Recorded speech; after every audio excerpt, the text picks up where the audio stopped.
দাঁড়িপাল্লা এবং থানা শীর্ষে সব জায়গায় ভোট দিয়েছে।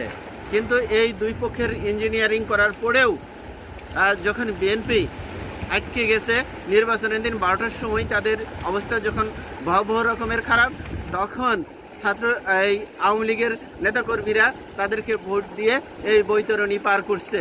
আর ভোটের আগে তারা আমাদের ভোট নেওয়ার জন্য, অর্থাৎ আওয়ামী লীগের ভোট নেওয়ার জন্য নানাভাবে আওয়ামী লীগকে ইনফ্লুয়েন্স করছে এবং তারা বলছে যে তাদের নীতি হচ্ছে কোনো রাজনৈতিক দলকে তারা নিষিদ্ধ করবে না। আর তারেক রহমান অন্তত 3টা থেকে 4টা আন্তর্জাতিক মিডিয়ায় নির্বাচনের আগে এই কথা বলছে।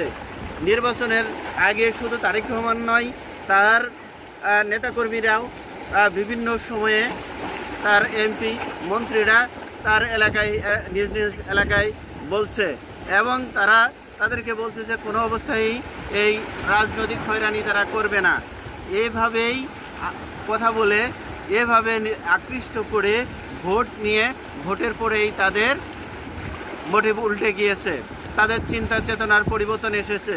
তারা ভুলে গিয়েছে ভোটের আগে তারা কি বলেছিল। ভোটের পরে এখন দেখা যাচ্ছে তারা যে কোনো উপায়ে আওয়ামী লীগ, ছাত্রলীগকে কোনো না কোনোভাবেই তারা গ্রেপ্তার করার ধান্দায় আছে এবং নির্বাচনের পরে তারা আইন করে, যেটা তত্ত্বাবধায়ক সরকারের